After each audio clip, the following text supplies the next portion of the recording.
This is the world that you know.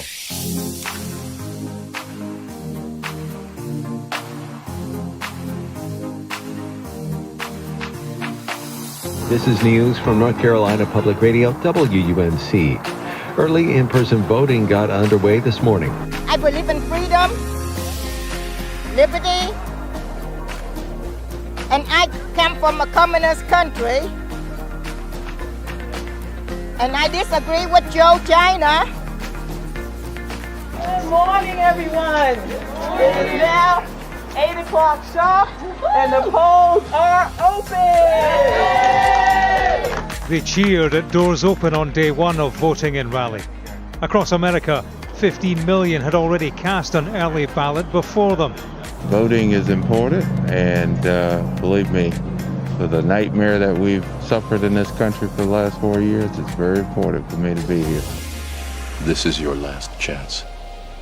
After this, there is no turning back. You take the red pill, and I show you how deep the rabbit hole goes. Remember, all I'm offering is the truth, nothing more.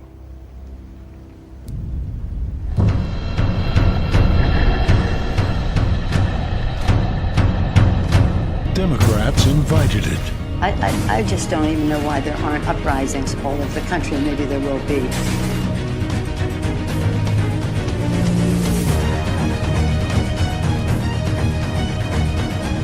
Democrats encouraged it. They go low, we kick them.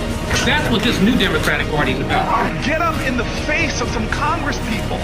You have released the whirlwind, and you will pay the price. This country stands on the edge of oblivion. I want everyone to remember why they need us. To describe this story as horrifying would be an understatement. Curfew is now in effect. All unauthorized citizens must stay indoors. And if that sounds like a warning, then that's exactly what it's meant to be. Please! It deals with the sexual abuse of children by satanic cults. It is the fastest growing international crime network that the world has ever seen. And not only that, human sacrifices as well. The story of Teresa is a story almost too horrible to recount. Worldwide death toll rises to over 110 million. All infected Americans are being forced into quarantine camp. Department of Sanitation, just open the door. People should not be afraid of their governments. Governments should be afraid of their people. And Clinton did not hesitate to shoulder the blame.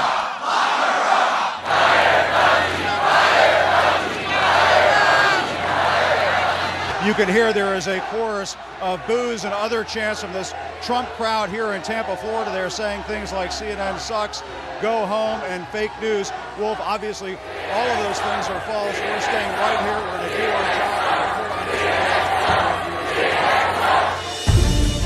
Family stealing the election. The media's covering it up. The Biden crime family stealing this election. The media's covering it up.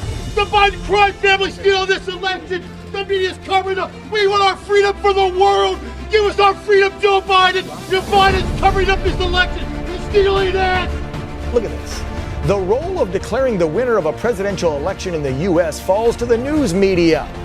No, it does not. The broadcast networks and cable news outlets have vowed to be prudent. The Fox News decision desk can now project that former Vice President Joe Biden will win Pennsylvania and Nevada, putting him over the 270 electoral votes he needs to become the 46th president of the United States. Biden is being called with the Pennsylvania votes that have just come in. Darth Tax Evader has been toppled, and America responded with a dance party.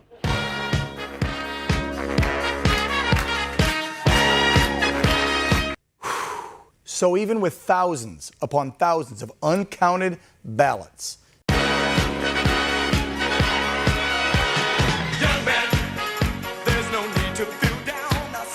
pending lawsuits, hundreds and hundreds of claims of voter fraud across several states,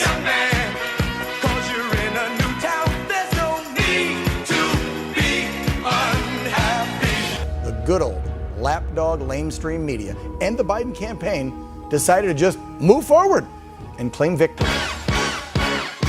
It's fun to stay at the YMCA. We should all want the same thing, a fair and honest election, right?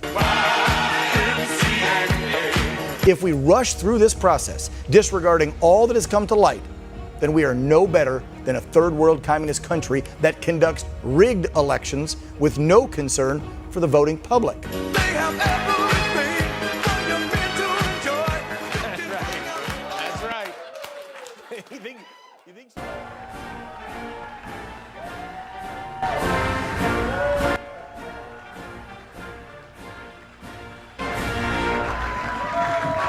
Well, thank you very much. Thank you. I want to thank the American people for their tremendous support. Millions and millions of people voted for us tonight, and a very sad group of people is trying to disenfranchise that group of people. A global plan called the Great Reset is underway. Its architect is a global elite that wants to subdue all humanity, imposing coercive measures with which to drastically limit individual freedoms and those of entire populations.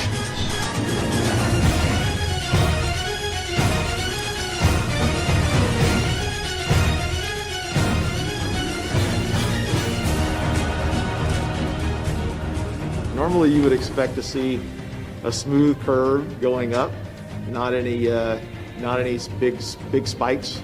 And I want the American public to know right now that we will not be intimidated. So that big spike that occurs there is a prime indicator of fraudulent voting. And we are going to take this country back. We are not going to be intimidated. We are not going to back down. We are going to clean this mess up now. Can you calculate how much of a vote that accounted for Biden and how much for Trump? Close to 600,000. I think our figures were about 570 some odd thousand that all those spikes represent over time. For Biden? Correct. And how much for Trump? I think it was a little over 3,200.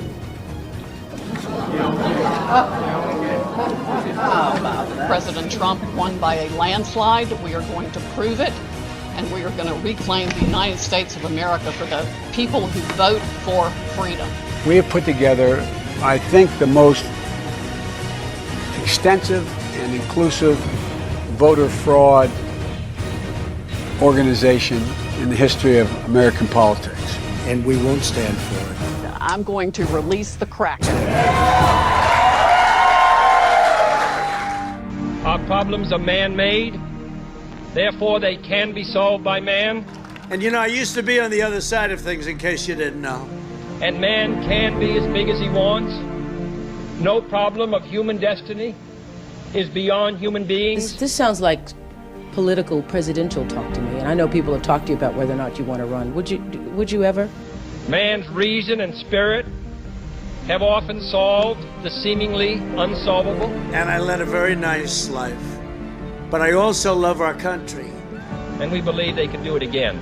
But I do get tired of seeing what's happening with this country, and if it got so bad, I would never want to rule it out totally, because I really am tired of seeing what's happening with this country, how we're really making other people live like kings, and we're not. And this was an easy decision. I went from being the ultimate insider to being an outsider like they've never seen before. We are doing so well. This is a movement like they've never, ever seen before.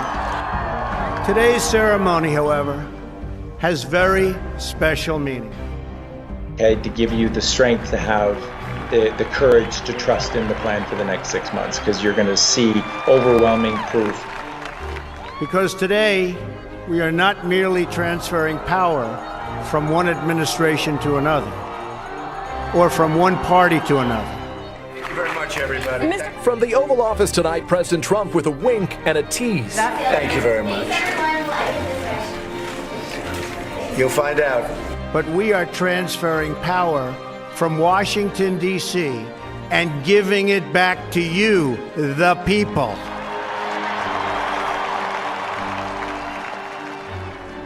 Every single government on earth, all of them, have capitulated over to Trump. White House veterans warn words matter. Those words that come out of the president's mouth have an impact all around the globe, and sometimes there are unintended consequences because of the words that are spoken. Mr. President, I'll give this ball to you, and the other ball is in your court. The gift of a soccer ball. Do you guys know what this represents? Tell us, sir. Maybe it's the calm before the storm. What's the storm? Could be the calm before the storm. What storm, Mr. President? You'll find out. Do not allow anyone to tell you that it cannot be done. No challenge can match the heart and fight and spirit of America. We will not fail. Our country will thrive and prosper again.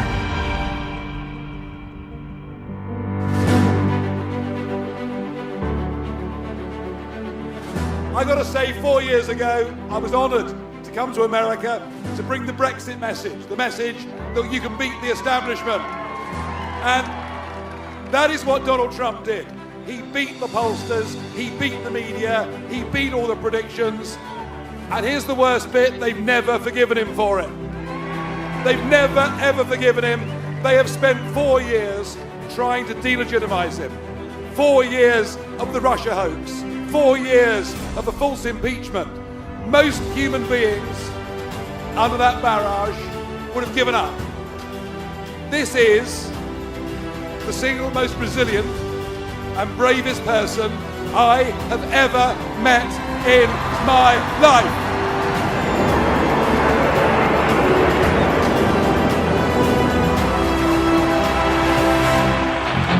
You are voting for the only current leader in the free world who has got the guts to stand up and fight.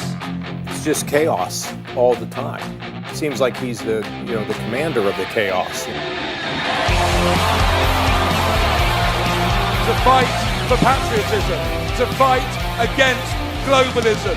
You'll be voting for the only leader in the Western world with the real courage to stand up to the Chinese Communist Party. And a man who in 4 years hasn't just cut your taxes, hasn't just improved the economy, but a man who right now is bringing Israel together with Arab nations. We have before us a rare opportunity to bring security and stability and peace to this region and to its people, defeating terrorism and creating a future of harmony, prosperity, and peace. And that's what he's done. After 49 years, Israel and the United Arab Emirates will fully normalize their diplomatic relations. They will exchange embassies and ambassadors and begin cooperation across the board. And I wish you Godspeed. I really do. Thank you.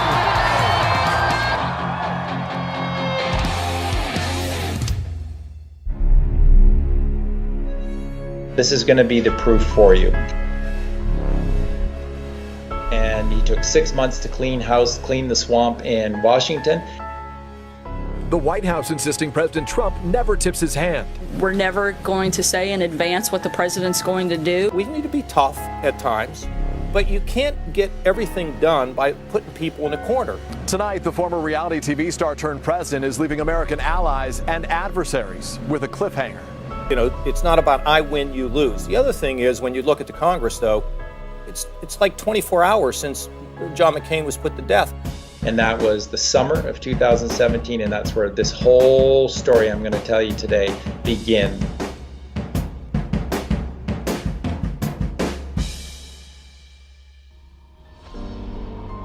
If it wasn't for us being so asleep, none of this would have been allowed to happen. Dilly, stop. Okay, stop, you too. Okay, stop. All I can say to you is that we are responsible, all of us. Are you f***ing kidding me? The Super Bowl?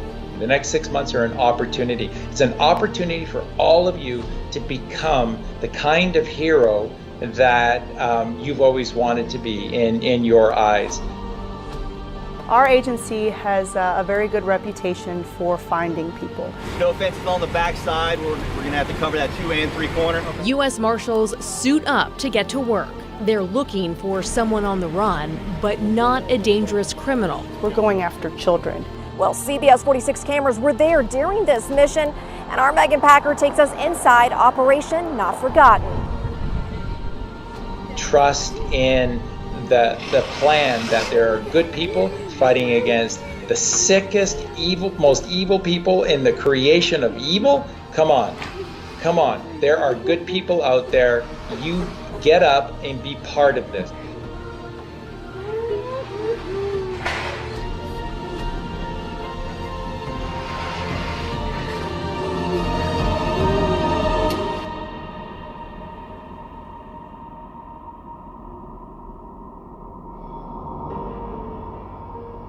Everything is about Donald Trump and the abbreviation that you get with Q called D-Class or DECLAS.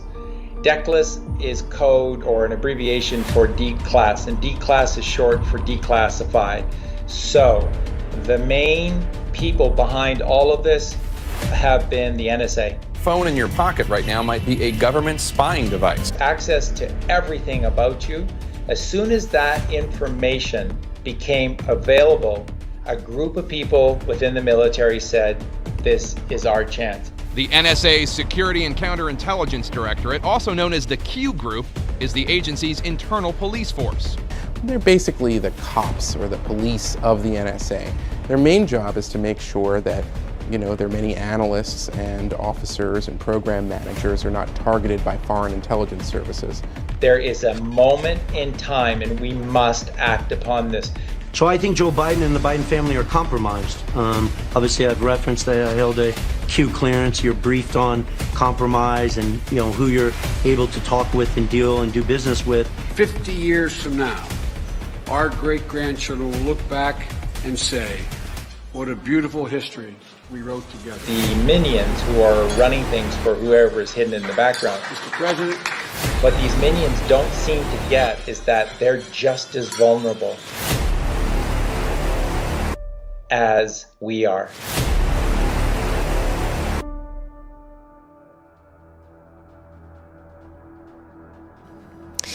Meanwhile, as the Trump-Comey storm grows, the president kicked off his first foreign trip as US leader. He's set to touch down later this Saturday in Saudi Arabia, the first leg of a whirlwind 8-day tour that will take him to Israel.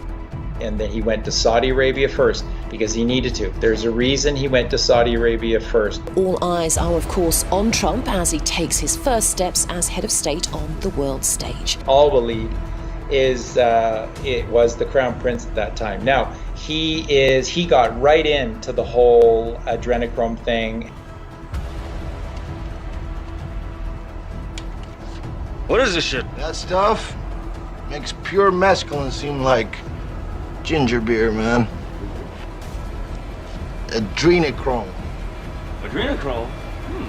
You are a disgrace, not only to the GOP, but to all of America. Withdraw from the U.S. presidential race, as you will never win. This is all because this Al-Waleed got sucked in by the cabal, the 13 families, one of the three main arms of their weaponry. And there are a lot of Saudis that didn't like this. They knew what was going on, and they didn't like it. But there's a lot of people that draw lines with children. Really don't think he's the right messenger for a message, to bring a message of peace and unity to the Middle East. Of a pretty stunning moment.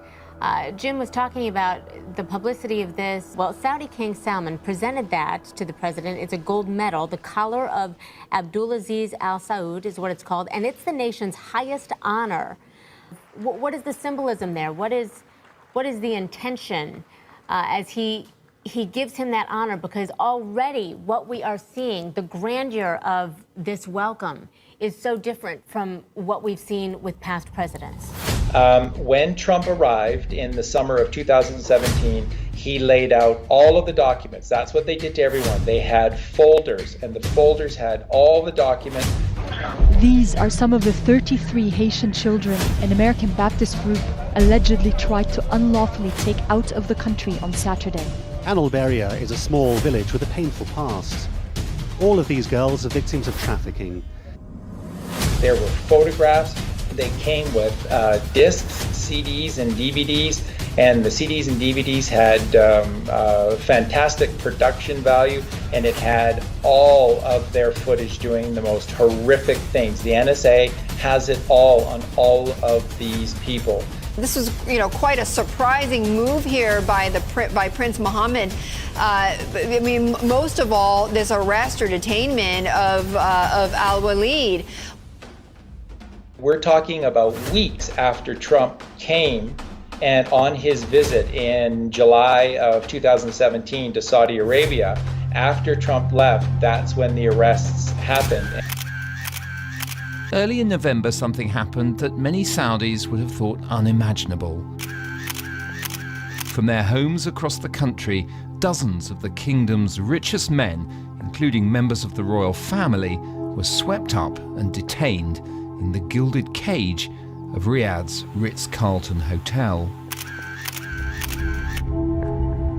Well, his get-out-of-jail card is probably the priciest of them all. They're apparently asking for around $6 billion from him out of an $18.7 billion net worth. So that's a tall price. He apparently is resisting that kind of a fine. But al-Walid is the one that sort of handpicked Barack Obama as somebody that they could work with. Faith has always been a guiding force in our... Nearly 20% of Americans think President Barack Obama is a Muslim.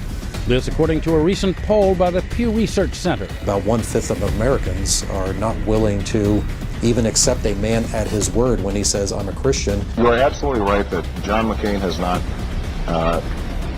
talked about my Muslim faith, and you're absolutely right that has not come... my Christian faith. It was this Crown Prince al-Walid of Saudi Arabia that decided to make Obama the one that they were going to turn into this linchpin of U.S. presidents.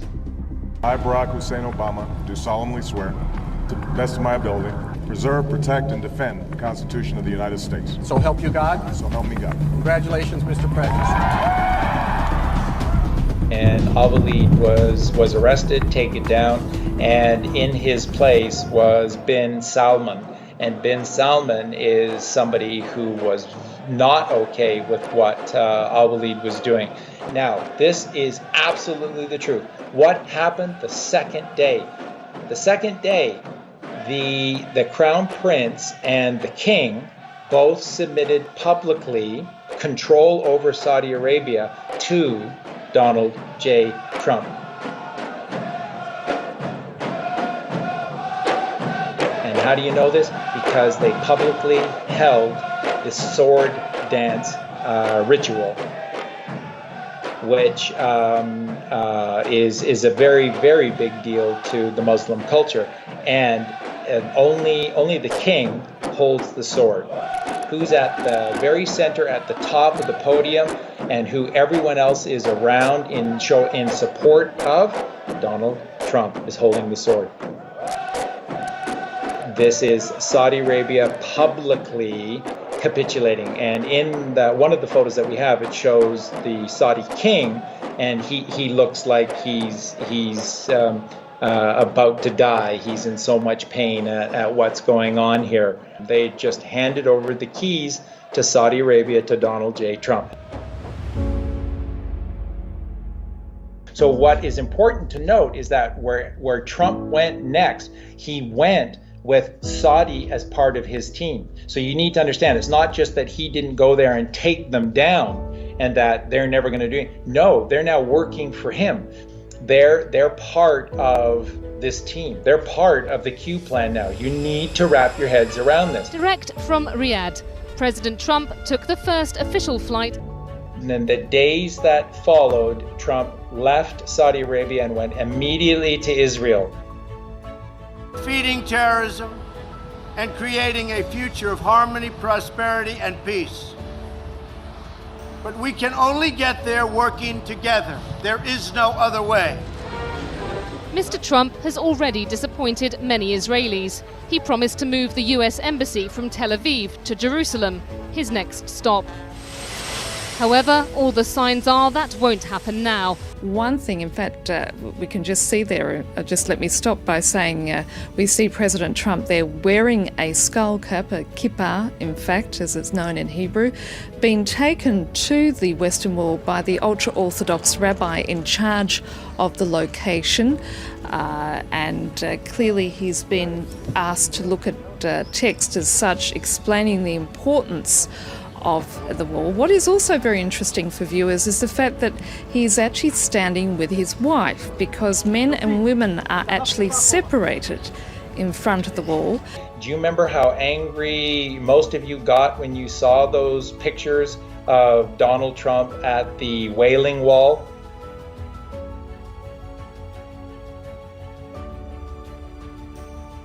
He's not a puppet for the Zionists. There are no Zionists. Remember, folks, there's just the Phoenicians. There's just those 13 families, and they're very smart, and they're very good.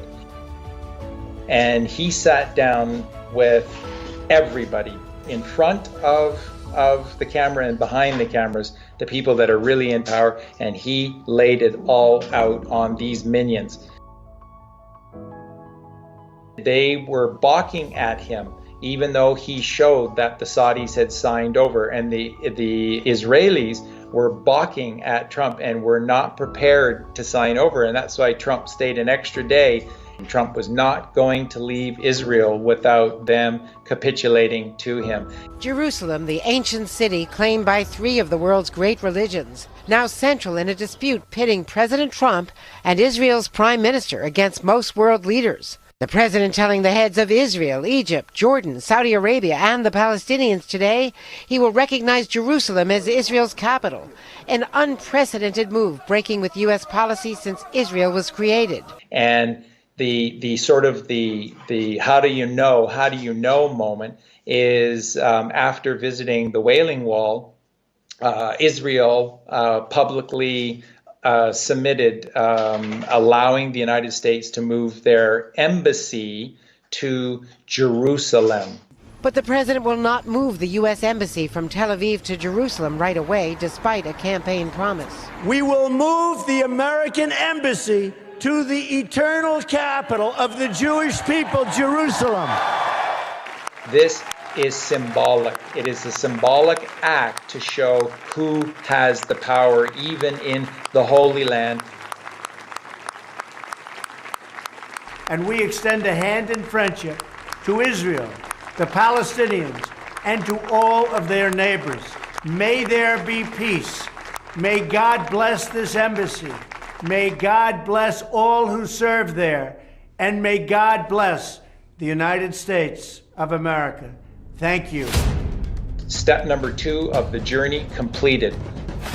President Trump met with Pope Francis at the Vatican, toured St. Peter's Basilica. Saudi, Israel, and then the Vatican. Hi, George. Good morning from Rome. As you know, these are 2 leaders who don't see eye to eye on a number of issues. They had that very public feud during the campaign over immigration. But today, that first face-to-face right here at the Vatican, and they both seem to genuinely get along. Vatican. And he presents to Pope Francis a massive, apparently the folder was absolutely huge, and handed it over to them and said, yeah, take your time, have a look-see. So that's what Trump is saying. I'm not leaving here until you sign some documents for me.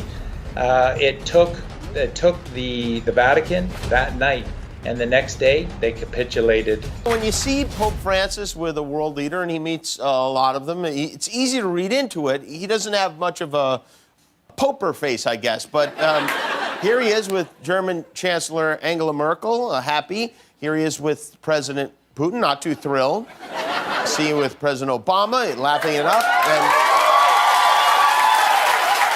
And finally, here he is with the Trump. It looks less like a meeting, more like the Trump family passed away and they don't know it yet. Donald Trump has a look on his face that is a mixture of victory, joy, and mischievousness. And the 2 men who so publicly clashed, today ending their meeting in a handshake.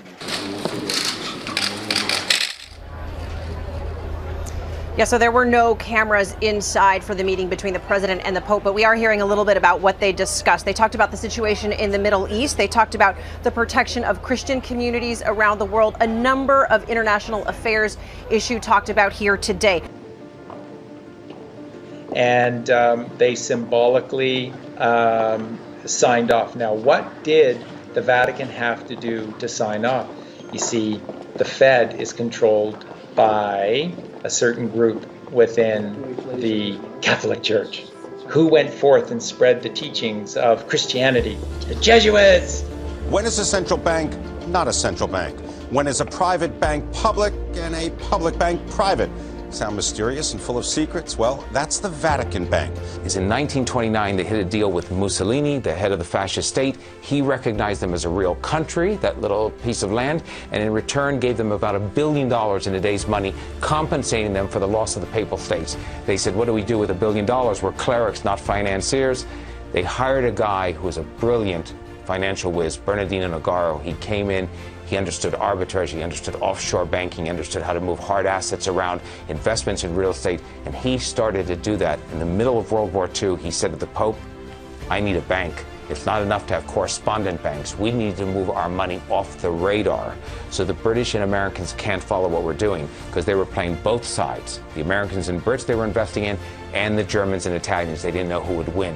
They wanted to make sure they were covered. And that's the birth of the Vatican Bank. They go from an institution that can't embrace capitalism to one that suddenly has its own bank in the middle of the war.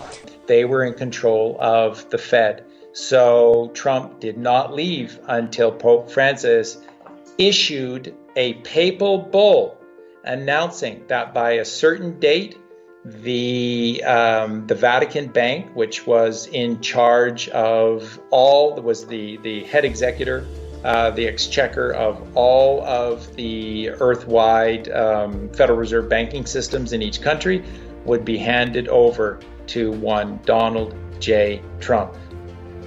Donald J. Trump is not, Mark, just the executor, the exchequer of the U.S. Treasury and therefore the Fed within the United States. He is the exchequer for Earth. He is the exchequer for the treasuries for every single country on Earth. That's what I told you earlier. No human being in history has ever been more powerful, owned more things, or richer than Donald Trump. And we are working on that as we speak. We have conversations with various representatives of China. I believe that will all work out very well for everybody. China, Japan, the United States, and everybody in the region. As far as the currency devaluations, I've been complaining about that for a long time. And I believe that we will all eventually, and probably very much sooner than a lot of people understand or think, we will be all at a level playing field. Because that's the only way it's fair. That's the only way that you can fairly compete in trade and other things. And we will be on that field, and we will all be working very hard to do great for our country. But it has to be fair, and we will make it fair. Since the establishment of the Rothschild banking empire that runs the world today, many have tried, many countries, many presidents, many leaders, many individuals, many corporations have tried to topple and escape the Rothschild banking empire slavery system, because that's what it is. The problem we face is that most of us suffer from cognitive dissonance, and that cognitive dissonance prevents us from believing or digesting information that we get about the origins of money, how it's made, how it's controlled, who creates it, and how it runs the world. And the Rothschild banking empire, how they've woven the spell into the education system. It's just such a beautiful and easy thing to realize why they could succeed. JFK started to print the United States notes. He did pretty much very much the same to what Donald Trump did. except he didn't have the support. He was all alone. Can you imagine how JFK must have felt when he started to print the United States notes? He couldn't talk to the media. He couldn't get his message out to the people because the media is controlled by the people that run the Fed. He's just stolen the Fed from the banking families that own the media and all the propaganda of the world. There's no way he could share his knowledge and information with the people. So very quickly they just took him out, and the Fed took back the money, the control of the money, and everything went back to normal. But JFK came very, very close, but the time wasn't right.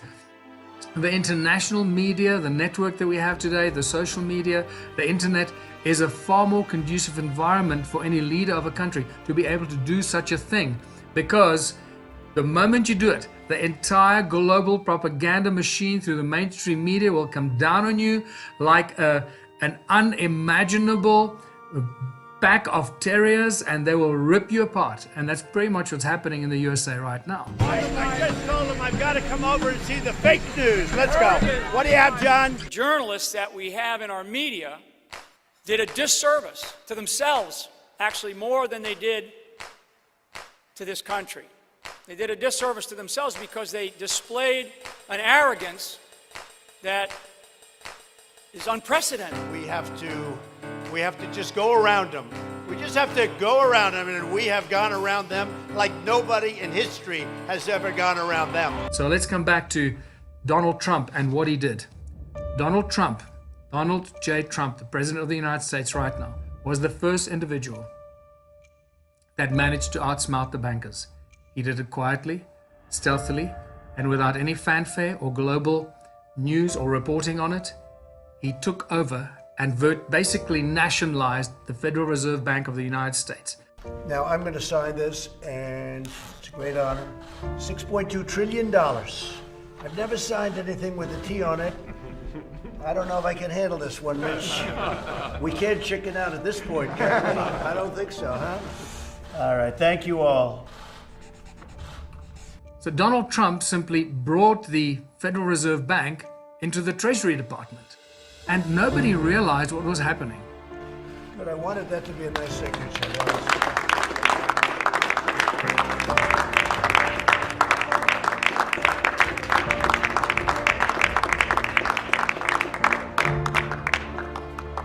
The Corona aid bill, the CARES bill. This wasn't hatched a month ago. It was hatched 14 months ago. This has been in the plan. We're going to have a tremendous rebound at the end of the year, toward the end of the year. I think we're going to have a rebound like we have never seen before. Even now, it wants to rebound. You can see it, you feel it. Then he did the next most incredible move, and he appointed as his 2IC, or the guy to look after the Fed, now under the umbrella of the United States Treasury Department, that one of the most powerful, if not the most powerful and influential person in the world, by the name of Larry Fink. Larry Fink runs a company called BlackRock. When you think about all the people who send money, they may work in one country, send money back home. They generally do that through organizations that charge 5 to 10%. Yeah. There is a need, whether it's a Libra or something else, to democratize the exchange of foreign currencies. Today, with computers and electronic market, there shouldn't be that. It should be 10 basis points, 5 basis points. That it's not sense. Percent. And so I actually believe the idea around Libra, I don't think we need to create a new currency, but the technology to instantaneous calibrate all the currencies, that should be done. The Fed making history today, and for the first time ever, began buying corporate debt ETFs. The unprecedented move driving an explosion in the corporate debt market. The Fed is now the bad bank. That's a good term. It's an accurate term. He said you're going to be seeing numerous different national central banks becoming the bad bank. They're becoming nationalized. They're broken. And they're going to be declared the bad bank. They're going to be loaded up with impaired assets. You got that right. If you nationalize a market, you take it over like that, you shove out all the private sector players, all the brokers and the dealers go away, and you have no more liquidity, and it becomes a permanent fixture of the central bank or the government itself. And that's a dangerous place to be in the long term. is that the Exchange Stabilization Fund and the ministries of finance, like in France and Italy and Germany, they're taking control. They're filling up their central banks with the bad bank impaired assets, but they're also supporting the stock markets. Okay, so are you talking about this is a coordinated effort to load up the central banks and maybe destroy the Rothschild system? Yes, to dump it on the Rothschilds' backyard. London was the financial arm of all of this. Washington was the military arm. Rome was the central brain, the core. They call it the spirit, but it's not. It's sort of the central brain of this unholy trinity of power. And what they did by doing this is that so Trump's thinking is like the CIA, the Rothschilds, and the financial district of the city of London is too evil. It's too far gone. Don't even want to work with them. And he's not. He circumvented them. Its patriarch during the second half of the 20th century was Sir Evelyn Rothschild, who even today is the financial advisor to Queen Elizabeth. All of their power was cut off, and they have been forced to do some really humbling things over the last 18 months, in particular by POTUS. Here's the president. I think now you can see President Trump and Melania. As we come on the air, the president has just arrived at Buckingham Palace in London for his first official state visit to Great Britain. This is the first stop as he greets the royal family there, and this is going to be a very busy week. Yeah, they look to be having quite a nice chat. But do not be mistaken. The Queen is behind all of these decisions and is in utter control of this entire schedule. Trump stepped ahead of Prince Charles and started to walk away at a pace that Charles couldn't keep up. And he walked right over to Charles' private guard and just began shooting the breeze with them. Also, it's quite unusual, perhaps, that the president would speak to members of the guard. Because what they're trying to do here is really celebrate those U.S. ties. And I think that, correct me if I'm wrong, it's unusual for the guard to speak back. The fact that President Trump is going up and asking them questions, they're probably not accustomed to that. I have to give him 10 out of 10 for that performance. This is a performance. This is part of ceremonial. These are pictures which will last forever.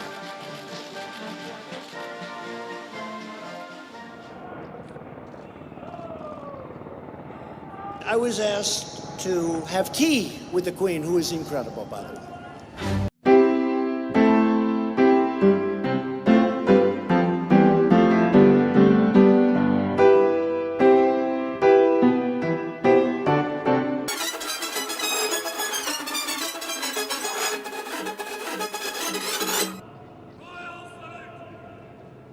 So, I was hearing, I had landed, and I'm on the grounds, and I'm waiting with the king's and with the queen's guards.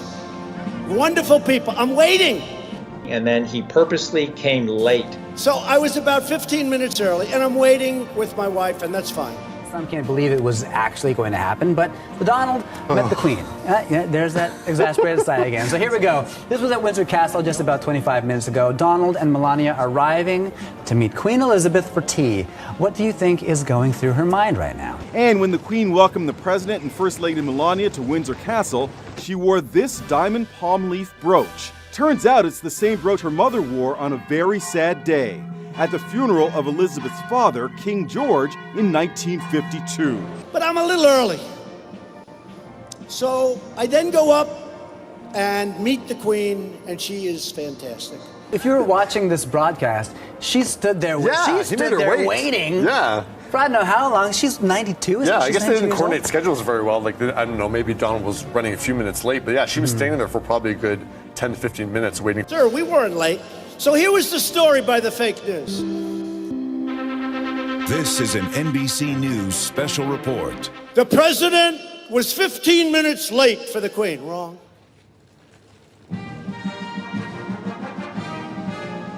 Now, there are many protocols you have to follow when meeting the royal family, and onlookers noted that Trump broke several of them. His behavior, Trump's behavior that day was just incredible. He just walked all over the place wherever he went.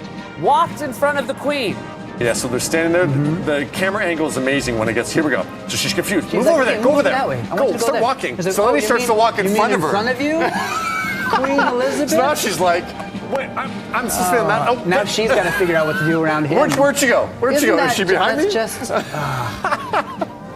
Go. Can't. We wanted the moment. You knew there's going to be some awkward moment. There's your awkward moment. And finally referred to the Queen as a total quilf. Those were Trump's royal protocol breaches.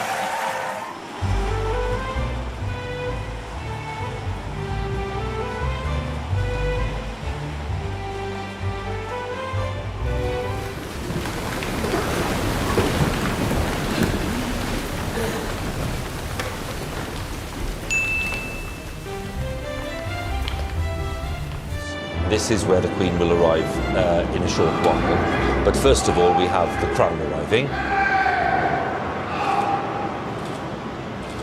And a salute as the Crown is taken from the State car by the Crown Jeweller, who is Mark Appleby. And the Crown having been accompanied by Lieutenant Colonel Michael Vernon, who is the Controller of the Lord Chamberlain's office, in charge of so many of the important functions in the palace, in Buckingham Palace. So being presented with the Imperial State Crown by the Crown Jeweller, this crown only seen very rarely at the state opening of Parliament and at coronations. She is much more familiar with this, the diamond-encrusted Imperial State Crown. She wore it at the end of her coronation and for most state openings of Parliament since.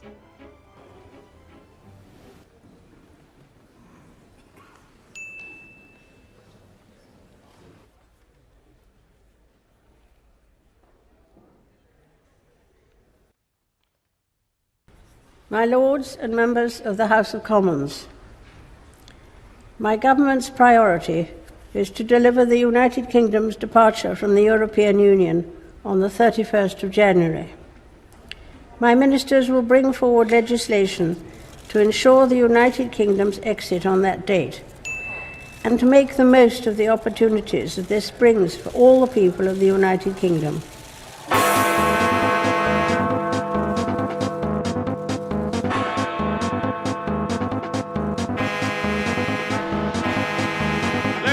You've been fantastic.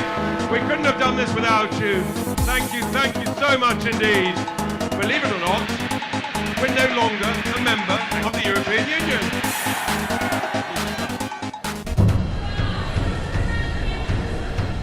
And then from there, he went to Russia, and boy, was this ever a big one, hey? President Trump and Russian President Vladimir Putin are about to hold a press conference there in the presidential palace here in Helsinki.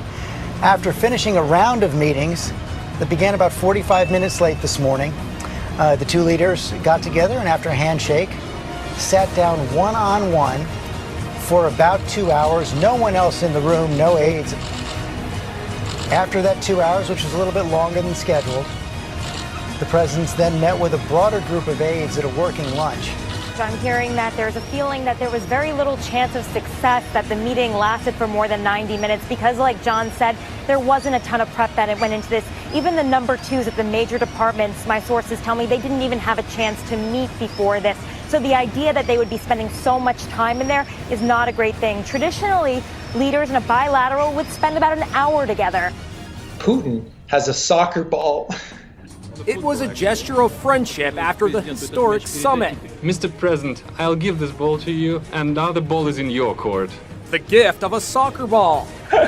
Which has connotations, though, that isn't so funny. I mean, we talked about this earlier. Exactly. Mark, about the adrenochrome. It's horrific, I know, but I mean, it's just, you couldn't put it more in plain sight. So at this very public, this is in front of all the press, snapping their pictures, taking their video, and there is Vladimir Putin, and he hands over to Donald Trump a soccer ball, and he famously says, "The ball is in your court now, Mr. President." And now the ball is in your court. we're on your team. Statements coming in right now, the word treasonous popping up a bit. We'll dig into that. We've also heard just a few moments ago from Lindsey Graham on this, saying this was a missed opportunity for the president to confront Vladimir Putin. Obviously, there wasn't much of a confrontation here whatsoever.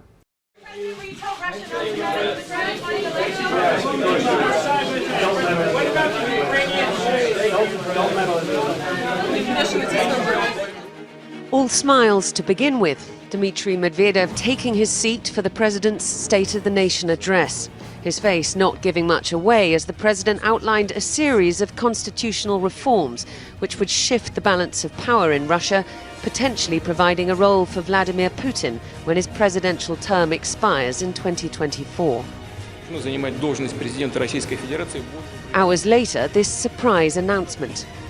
It is obvious that we, as the government of the Russian Federation, should provide the president of our country with the opportunity to make all the necessary decisions for this. Therefore, the current government of the Russian Federation resigns.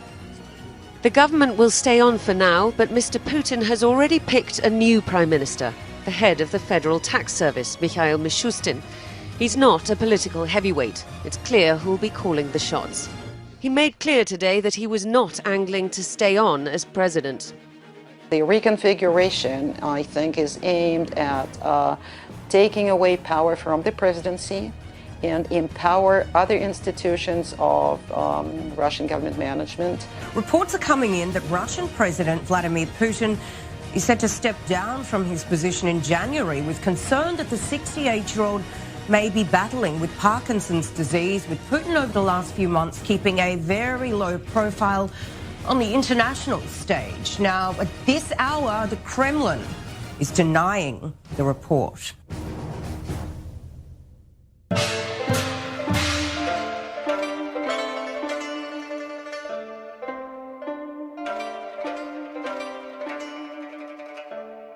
It's the first meeting between U.S. President Donald Trump and Chinese President Xi Jinping. Despite the casual backdrop at Trump's resort in Florida, expectations are high. These bilateral chats could set the political agenda for the world's two biggest economies for the next 4 years. I just want to say it's a great honor to have the President of China and his incredibly talented wife, a great celebrity in China, a great singer. It's an honor to have you in the United States. We've had a long discussion already. And so far I have gotten nothing, absolutely nothing. But we have developed a friendship, I can see that.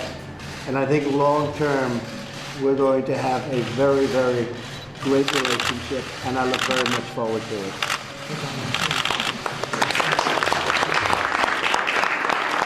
And that was now all of these countries. Remember, folks, again, all of these countries are not just stepping down from doing evil. They are also being forced into helping the Q plan. So all of these countries are now part of this process to help. Police keep a watchful eye in an extremely rare instance of a public demonstration tolerated by Chinese authorities.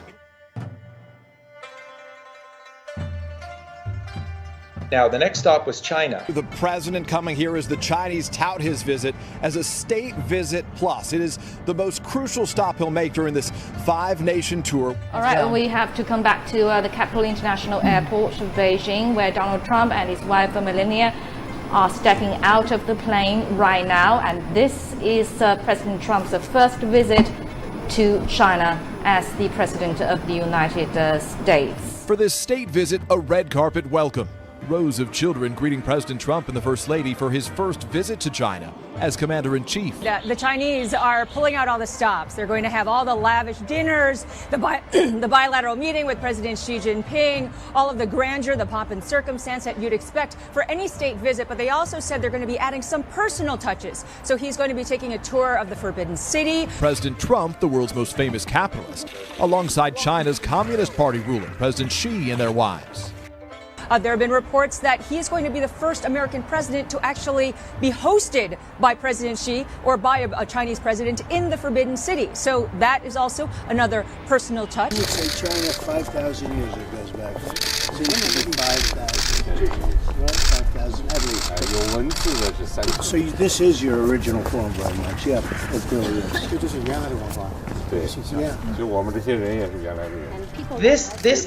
This is huge. It's called the Forbidden City for a reason, and that's where they met. And of course, that was at Trump's request. That's great. Another story the mainstream media just forgot to tell us about. An all-out war against corruption in China. Since the 18th National Congress of the CPC in November 2012, the CPC Central Committee has shown no tolerance nor mercy toward corrupt officials.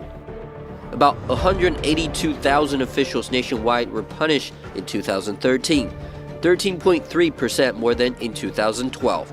31 high-profile officials were investigated by the commission itself, and 8 of them were handed over to prosecutors. Completely forgot to mention that China has kicked out the communist devil-worshipping Satanists, and It's not that big of a deal, it's just a small story. Today marks the start of China's 2015 anti-corruption campaign known as the Fox Hunt. It's China's most important annual political gathering, but a number of faces will be absent from this year's Congress. 36 delegates and political advisors are under investigation for corruption. One of them is Ling Jinghua, a former aide to China's previous president. Many wonder who'll be next. So far, more than 100,000 low and high-ranking officials across the country have been implicated. On Monday, 14 generals were added to the list. The president's anti-corruption campaign that began more than 2 years ago is expected to be a dominant theme of this Congress, and it's a campaign that appears to be far from over. One corrupt official caught in bed with the blonde, and another busted for having money stashed in the closet. These tantalizing scenes appear in the Chinese anti-corruption TV series In the Name of the People. But viewers who saw the first episode say the series doesn't appear to be entirely fictional, noting similarities between the character of one corrupt official and Wei Pengyue, a former senior energy official who was found to have more than 200 million yuan or $29 million in cash at home. Wei was found guilty of taking bribes and given a suspended death penalty in October.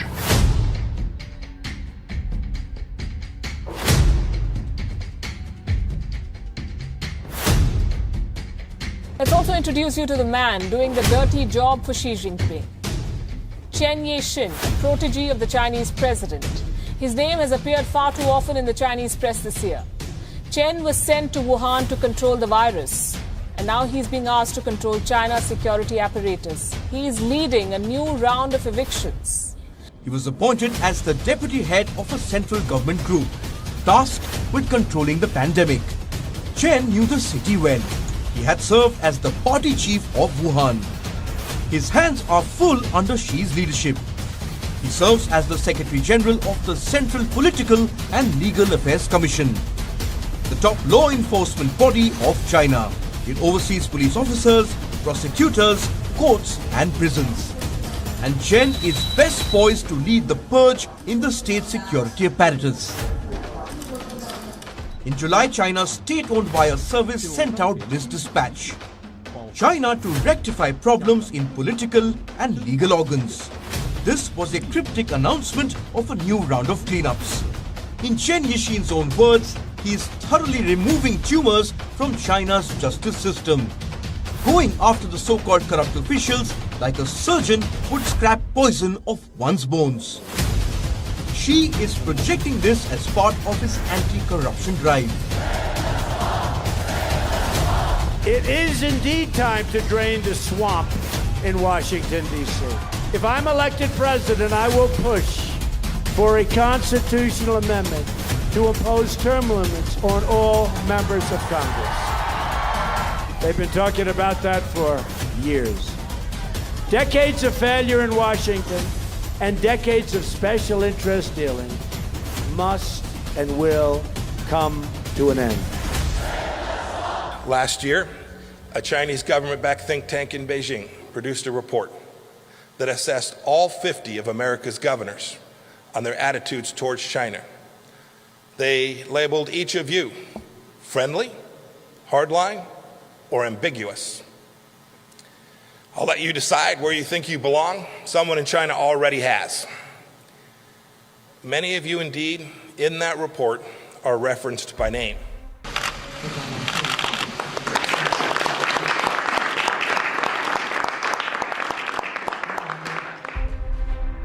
Now, when Trump left Rome, he flew directly to Brussels. A city he previously called a hellhole. Can he and NATO's European members agree on who their real enemies are? And on International Missing Children's Day, we learn what can be done to both find and prevent losing children. You all know the two big players that are in Brussels. You have this European Parliamentary for the EU, and then you also have NATO that just happens to be in Brussels as well. They were all there, all of the political heads, along with their finance ministers, and then all of the behind-the-scenes individual players were all there for this. And Trump apparently very famously, he called everyone together for this meeting, and then he purposely came late. Well, it's difficult to predict or to interpret how they're feeling, but it's basically been a meeting, not a summit, that has been surrounded by a lot of anxiety from all in Brussels and also from European capitals. And he made them just sweat it out. He made these pieces of dung in Brussels sweat it out. So Trump makes them wait, he walks in late, he throws this big folder on the table, and he said, "We have it all. We have it all."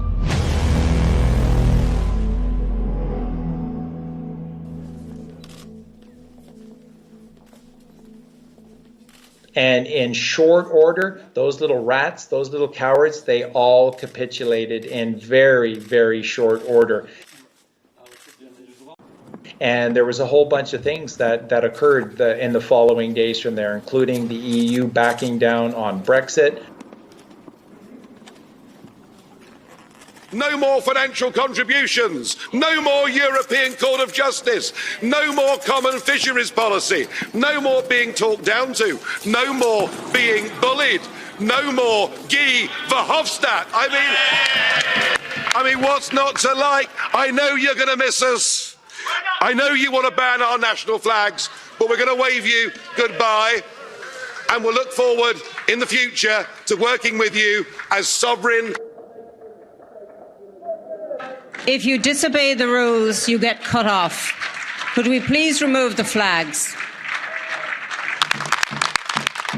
And NATO having to, step up and basically pay for the bulk, and all of these different nations instead of the United States having to fund all of them. He plans to tell other members to spend more on defence and step up the fight against terrorism. I have been very, very direct with Secretary Stoltenberg and members of the alliance in saying that NATO members must finally contribute their fair share and meet their financial obligations. But 23 of the 28 member nations are still not paying what they should be paying and what they are supposed to be paying for their defense. It's not like that's a big deal in terms of saving money or anything. No, it's symbolic. It's symbolic. You're going to pay for NATO from now on. We're not, because I'm in charge.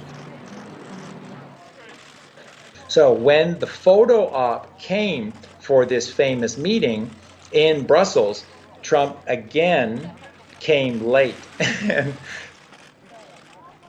He just shows to everyone who was there that he was in charge of the meeting. He disseminated the information to the press. He said what was going down. He showed them. He came in late, and then he left.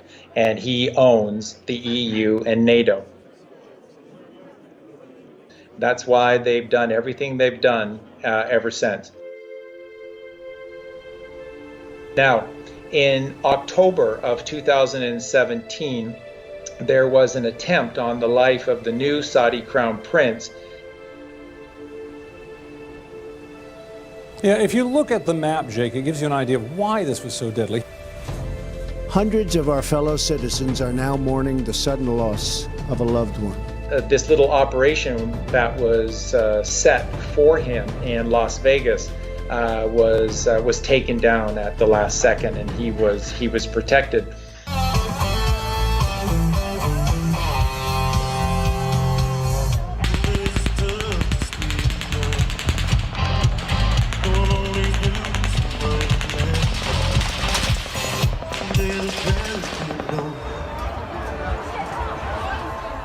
Some at the concert thought it was firecrackers, some thought it was something wrong with the audio. They say it took them just a few moments to realize what was happening.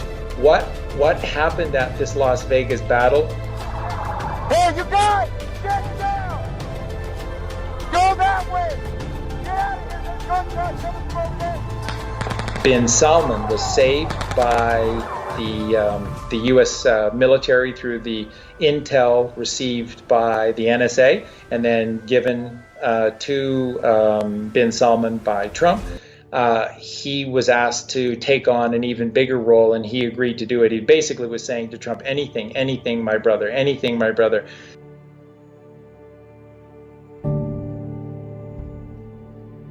Thank you very much, everybody. It's a great honor to have the Crown Prince with us. It was a low-key arrival for such a high-profile visit. The Crown Prince from Saudi Arabia did not go in through the front door, but soon found himself in the Oval Office.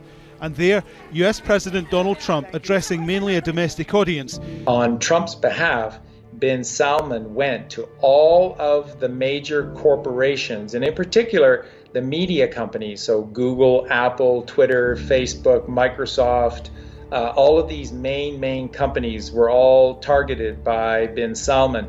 And on Trump's behalf, he visited all of them. And of course, this is all verifiable. I've got all of the documentation, all of the imagery showing all of these meetings taking place.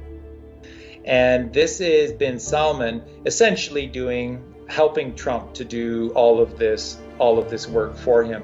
And he went and he visited all of these puppet heads for all of these puppet companies, and he basically read them the riot act and showed them the documentation that the NSA had on all of them, and basically said, you play for Team Trump, and Trump is now in control of these corporations, or declass.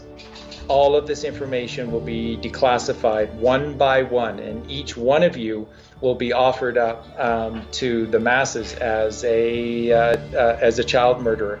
So they all capitulated, and there's the money shots of all of these various heads of all of these various companies, including Jack Dorsey for Twitter. So all this stuff that's been going on lately with the censorship of Trump by Twitter, it's all part of the game that needs to be played out for people to get angry and to wake up to what the heck is the evil that's going on, and to say something about it and to do something about it and begin to change their lives. So that's real. All of that is real. And Bin Salman helped Trump do this, and he went to all of those CEO heads of all of those major media companies and social media companies. But there was a warning from the president to Saudi Arabia and others in the region. Whether it's Saudi Arabia or other countries, as we know, there will be no funding. We have a zero tolerance for the funding of terrorists. Among the things to be covered in the talks, the Iran nuclear deal, security across the Middle East. We've become very good friends over a fairly short period of time. Mohammed bin Salman has a long list of things to be discussed, debated and agreed during this US trip, and he does so believing his relationship with the president is deep, strong and mutually beneficial.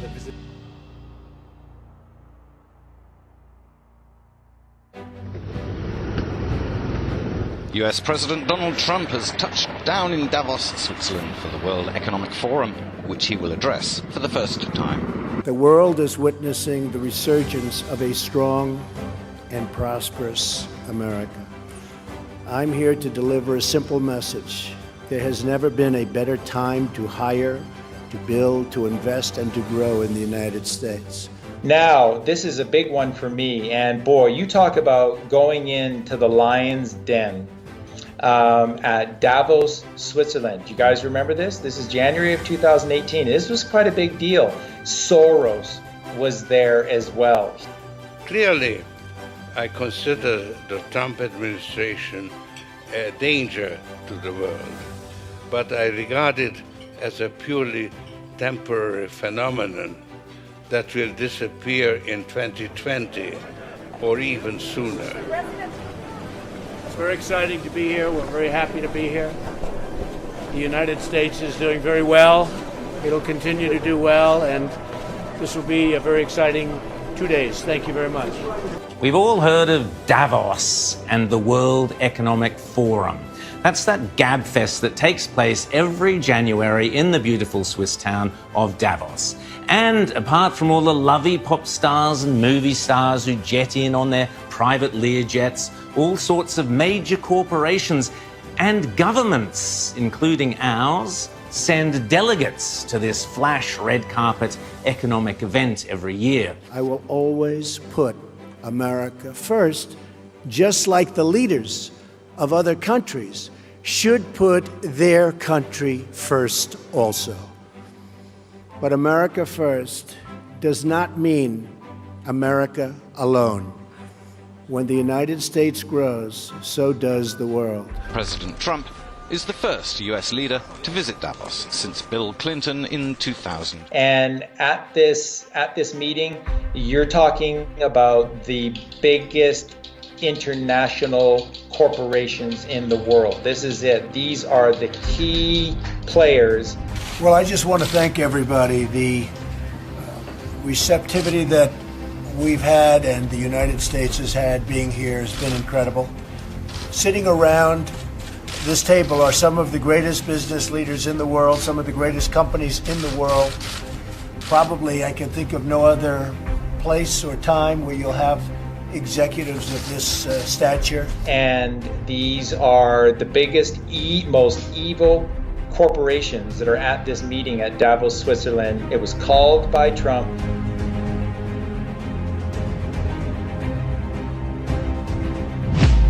So Trump makes the wait, he walks in late, he throws this big folder on the table, and he said, "We have it all.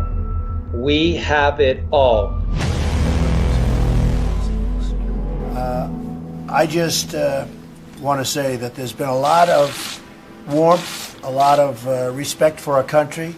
And like scared little rodents, they capitulated quite quickly. Trump did not leave without them. Because this is a time for tremendous hope and joy and optimism and action.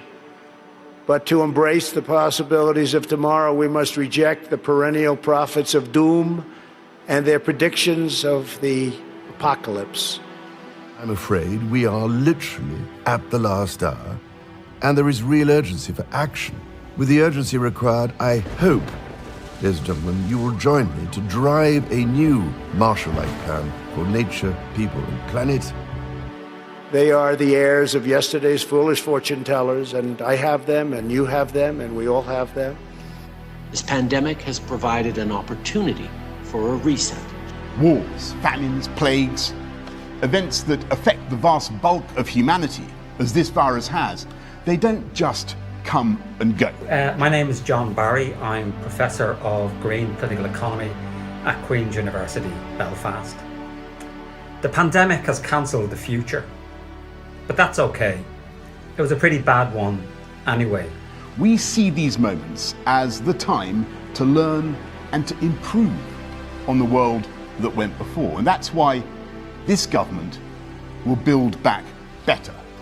And they want to see us do badly, but we don't let that happen.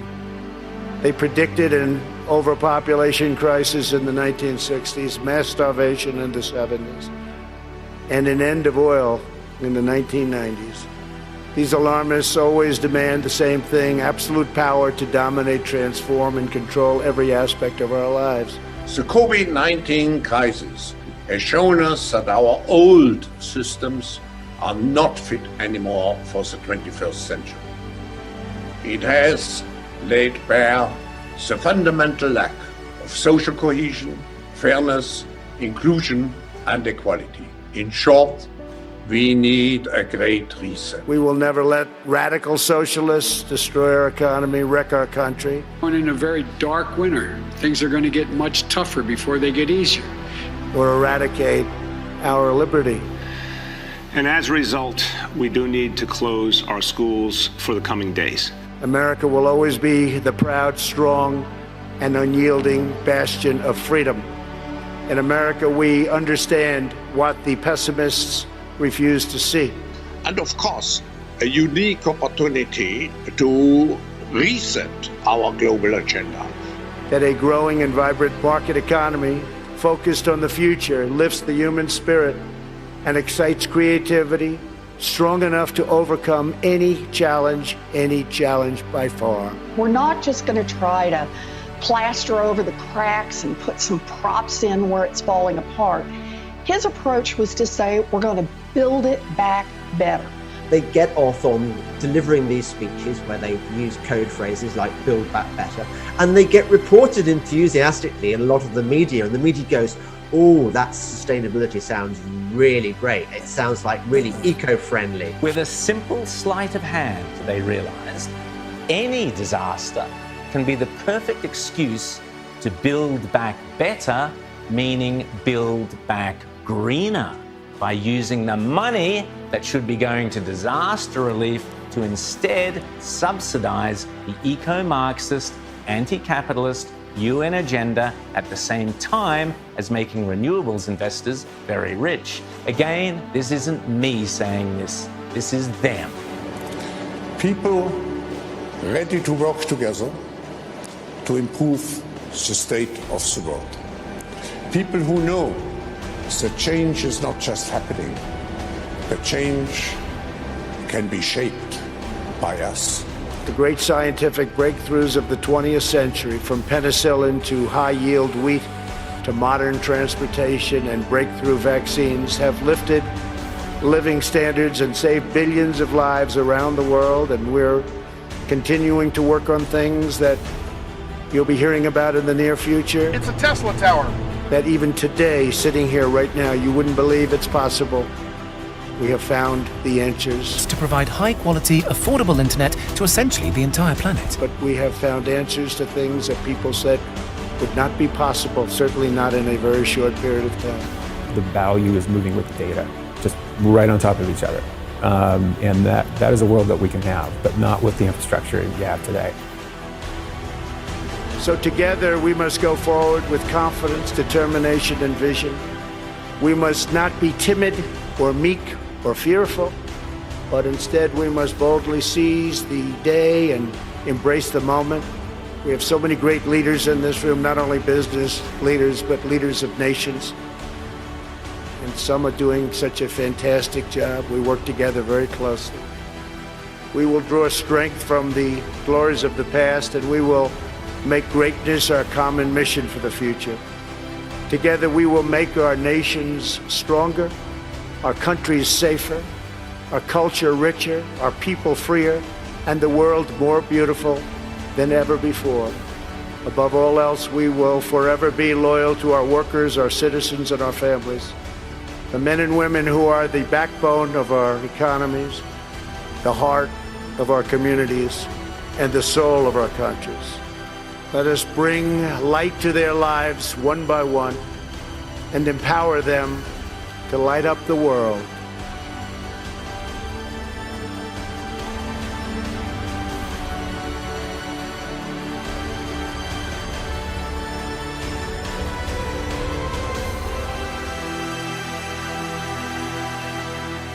This COVID thing is their golden opportunity. And they certainly don't want Trump or anyone else to fix the problem, certainly not prematurely. We're waiting. We're waiting for you to get your act together and understand the depth of this crisis, the breadth of this crisis, and do something real. Scott, it's noon on the East Coast. Here's the news from CNBC. The president and first lady are positive for COVID-19, now in quarantine at the White House. In the middle of the night, Trump confirmed the test results by tweeting, Tonight, the First Lady and I tested positive for COVID-19. We will begin our quarantine and recovery process immediately. We will get through this together. Today he feels well. He's been up and around. Our plan for today is to have him to eat and drink, be up out of bed as much as possible, to be mobile. And if he continues to look and feel as well as he does today, our hope is that we can plan for a discharge as early as tomorrow. Because, see, the problem is these frontline doctors in the white coats, if they're right, and COVID can be cured without 7 billion doses of Bill Gates' vaccine, well, the Great Reset that they keep talking about in Davos, Switzerland, the Great Reset will be dead on arrival. This is him getting off as he walks up those stairs. So, Sanjay, keep going. Doctors look at this and they say, well, what's going on inside of him? What's the illness all about? And we know he has an infection with this coronavirus. We know that infection, that coronavirus can be very contagious, which is why people, take great pains to protect themselves in the hospital. But this is obviously sending a very different, takes it off, an incorrect message. And you see him here, he takes it off and he's getting ready for his pictures. The flags flank him. Right, Caitlin, this is what he did. This is the moment. This is what he produced it for. He wants the image to be, I'm strong. This virus is nothing. His tweet today, feeling better than I did 20 years ago. Don't be afraid of COVID. Don't let it dominate your life. But you saw him tonight. Highly contagious. He has to be. It is the science of it. I know he was in the hospital. I know he had 24-hour care. I know they gave him 2 experimental treatments, but it was no big deal. This is a Mussolini moment. Donald Trump, who looks like he has makeup on, which means somebody had to get close enough to make up his face with his favorite orange patina. I just left Walter Reed Medical Center, and it's really something very special. The doctors, the nurses, the first responders, and I learned so much about coronavirus. And one thing that's for certain, don't let it dominate you. Don't be afraid of it. You're going to beat it. We have the best medical equipment. We have the best medicines, all developed recently. And you're going to beat it. I didn't feel so good. And 2 days ago, I could have left 2 days ago. 2 days ago, I felt great, like better than I have in a long time. I said just recently, better than 20 years ago. Because he's clearly shooting an advertisement, a video, a propaganda piece, whatever it is he's doing right now. The first thing he did was to take off his mask. And the Great Reset, they need President Joe the Catholic Biden to hand us, the United States, over to them if he wins this election. This is why they're trying so hard to take Donald Trump down. I hold rallies, and I tell you to ignore masks, and I rip mine off as I vanquish the virus because I am a leader. Fear not, COVID. What a bunch of bullshit. The World Economic Forum announced a couple of days ago that Davos in January has been postponed. Let's face it, it's never a good look when you're banging on about global warming and it's snowing outside. What's this all about? I think you know. I think we all sort of in our hearts, we kind of realize what's going on here. This is not about COVID anymore. This is about a reset of everything. And the United States of America is in the way right now of all of it. So they are destabilizing our entire country.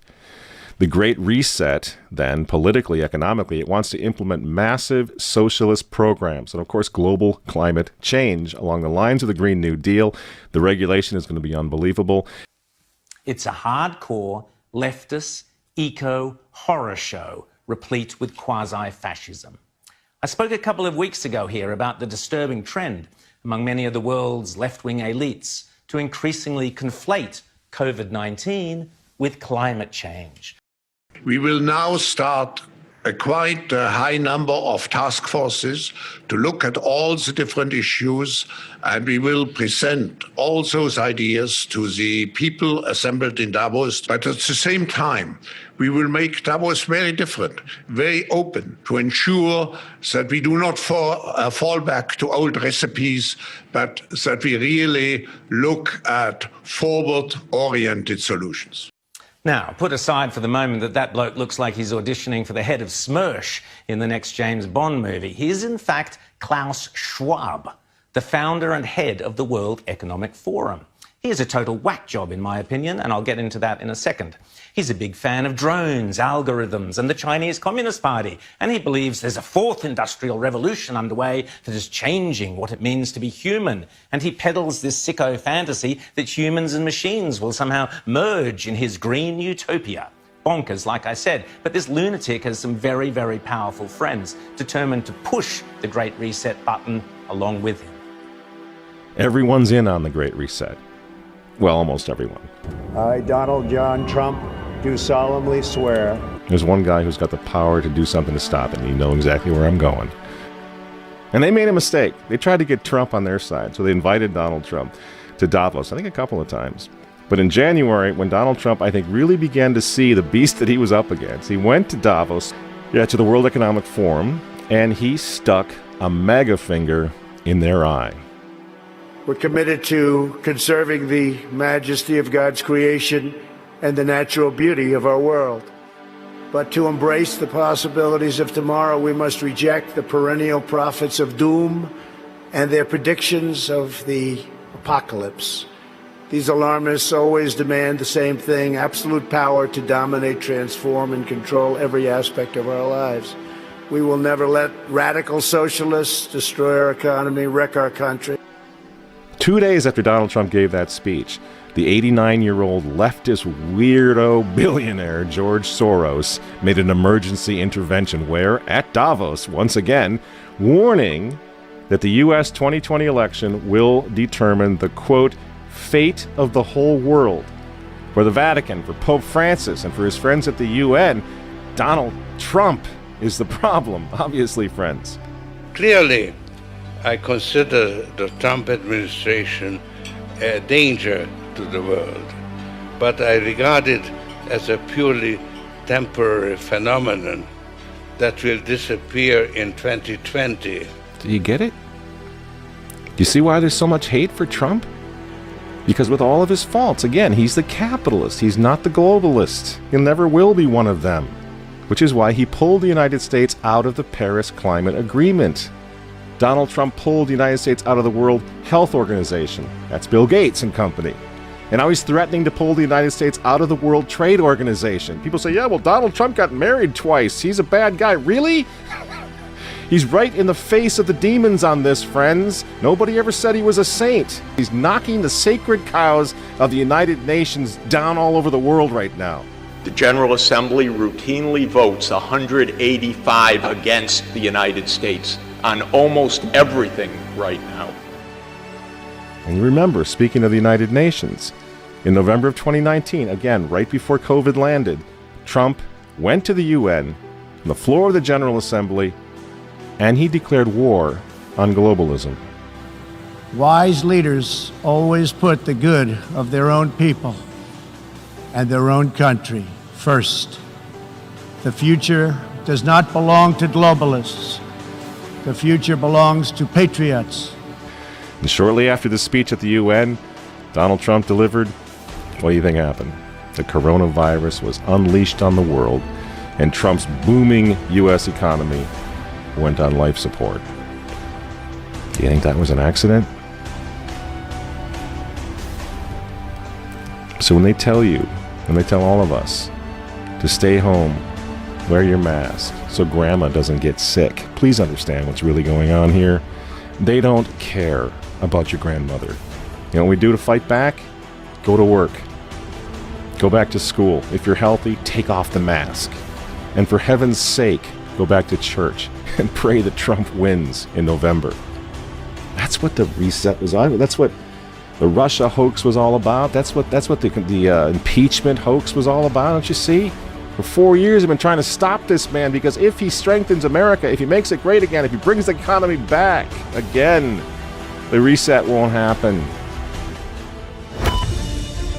Today's ceremony, however, has very special meaning, because today we are not merely transferring power from one administration to another or from one party to another, but we are transferring power from Washington, D.C., and giving it back to you, the people.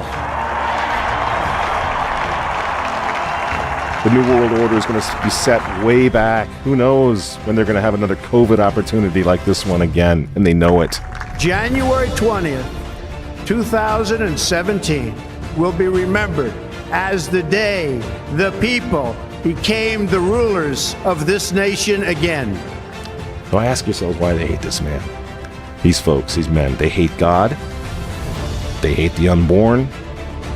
They hate the traditional family. They hate you. And they hate Donald Trump. Friends, stand with America right now, or fall with the New World Order in the not-so-distant future. There's no other choice.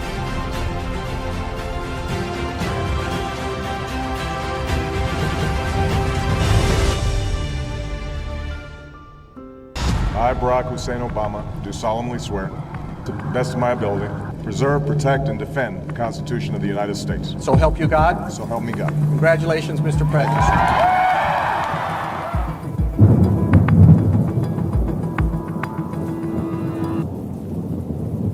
The Obama administration was the most treasonous and deceitful administration in the history of America. And quite frankly, it may go down as one of the most treasonous administrations in the history of man. They encouraged the purchase of corporations by China. Over the 8 years of the renegade Hussein Obama, our country was literally sold lock, stock, and barrel. It was the final phases of destruction of America.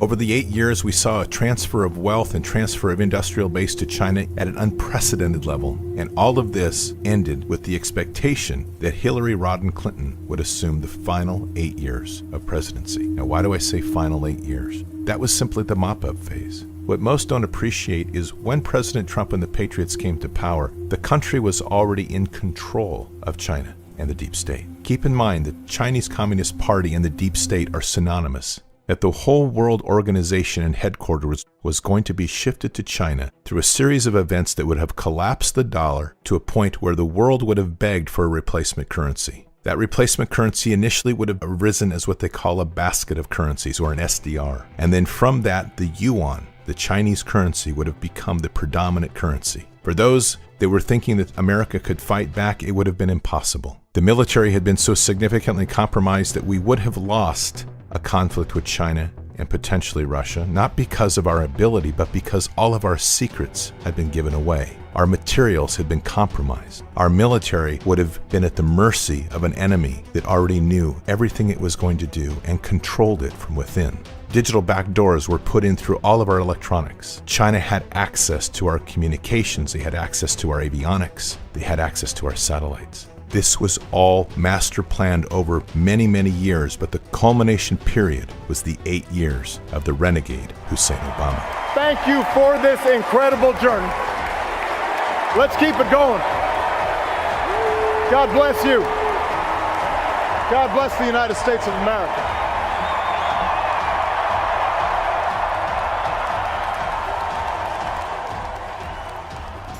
The final event is unclear exactly how it would have played out. Through research and through what we've been able to compile, there seems to have been a plan to have a limited war that would have impacted directly on U.S. soil. Most of that war probably would have been fought from assets owned and controlled by the deep state, but Russia would have had the blame. Strategic sites in the U.S., most likely red cities and red states, would have been devastated. The Constitution would have been suspended, and a process then moving forward to take more and more control in a socialist and communist fashion over the nation. We are literally witnessing the transformation of our system from one that was already in the globalist camp back to one that will be a sovereign nation. But that process is painful because we have to root out the corruption in ideologies, values, and allegiance that is rooted in every level of our system. The plan is working. What is now being demanded is that we, the people, stand, just like they've done now in Virginia, just like they've done now in Michigan. Now, we did see demonstrators with guns again this morning, but the crowd was noticeably smaller. It is time for the people to make a stand and make it clear, because the president is behind us and leading us in so many ways. These times demand an unbelievable level of faith, and faith is blind. You have to literally put your faith in God and trust that the president that is there, that came at a time and against all odds, is there with God. And I know that may be hard for some to take, but it's not for me. The national events are not things you can control. It is easy to get consumed in those. But our fight, our responsibility is local. If you look carefully at the rules, the way this entire COVID event has been drafted, county by county is where the control is. Now, over 100 cities and counties in Virginia have voted to become what some call Second Amendment sanctuaries, places where newly passed gun laws will not be enforced. Sheriff Scott Jenkins of Culpeper County says he won't enforce any law he says is unconstitutional. That means our personal fight is at the county level. We have to back our sheriffs. We have to back our county commissions. And in those areas where you have a bad sheriff and a bad county commission, you need to highlight it, expose it, and keep pressure on it. They either change or they are removed. Research at this point in time is more important than ever. You have to look past fear porn. There is so much of this craziness going on both sides, and it's only going to get worse because the deep state is losing control. They are going to throw everything they have at you. And this is how it's going to be. We will shut you down. We will cite you. Meine Arbeit für richtig hältst, ob du glaubst, dass ich fleißig gewesen bin. And if we need to, we will arrest you and we will take you to jail. Don't make us treat you like a criminal. But if you act like a criminal and you violate the law and you refuse to do what is necessary, dass ich gearbeitet habe, dass ich mich in diesen Jahren für dich eingesetzt habe, we will take you to jail, period. And in order to avoid being consumed by that, you have to research, you have to take a step back. Always begin with faith and prayer and always return to the fight with knowledge and wisdom.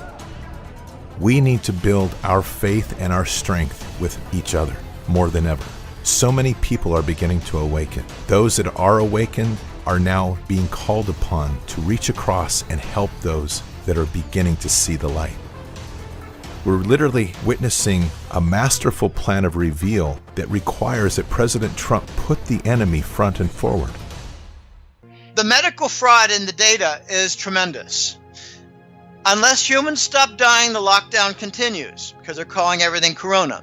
And as long as people are testing positive for being human, the pandemic continues. Patriots, we are in the storm. And now more than ever, we need to hold firm on our foundations. And our foundations have to be built on our faith in God and our faith that He will deliver us to the destiny that He's promised. God will deliver. Have faith. What kind of a peace do I mean, and what kind of a peace do we seek? Not a Pax Americana, enforced on the world by American weapons of war. Not the peace of the grave or the security of the slave. I am talking about genuine peace, the kind of peace that makes life on earth worth living, the kind that enables men and nations to grow and to hope and build a better life for their children. Not merely peace for Americans, but peace for all men and women. Not merely peace in our time, but peace in all time. I speak of peace, therefore, as the necessary, rational end of rational men. I realize the pursuit of peace is not as dramatic as the pursuit of war, and frequently the words of the pursuers fall on deaf ears. But we have no more urgent task. Our problems are man-made, therefore they can be solved by man. Welcome to Mount Rushmore, welcome to South Dakota, and enjoy your evening. Before the world, this monument will never be desecrated. These heroes will never be defaced. Their legacy will never, ever be destroyed. Their achievements will never be forgotten. And Mount Rushmore will stand forever as an eternal tribute to our forefathers and to our freedom.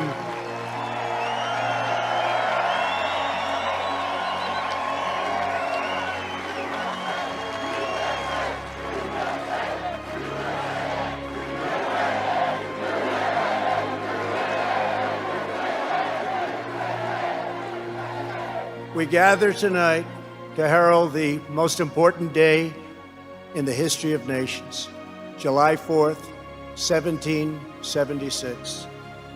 At those words, every American heart should swell with pride. Every American family should cheer with delight, and every American patriot should be filled with joy, because each of you lives in the most magnificent country in the history of the world, and it will soon be greater than ever before.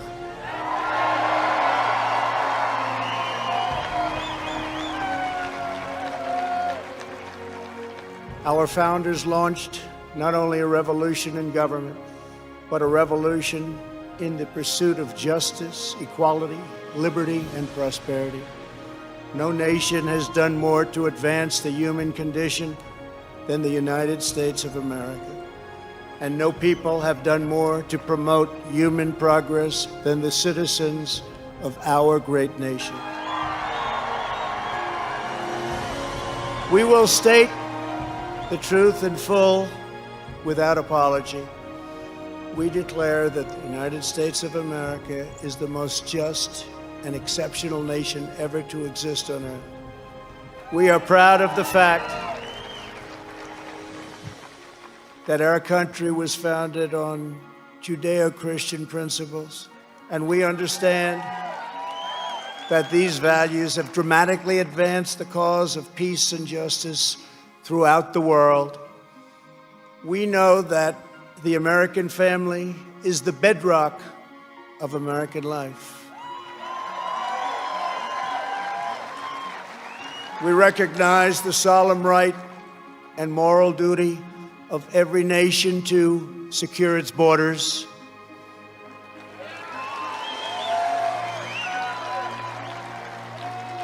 And we are building the wall.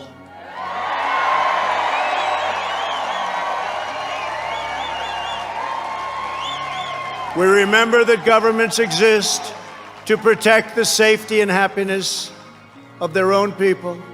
A nation must care for its own citizens first. We must take care of America first. It's time. We believe in equal opportunity, equal justice, and equal treatment for citizens of every race, background, religion, and creed. Every child of every color, born and unborn, is made in the holy image of God.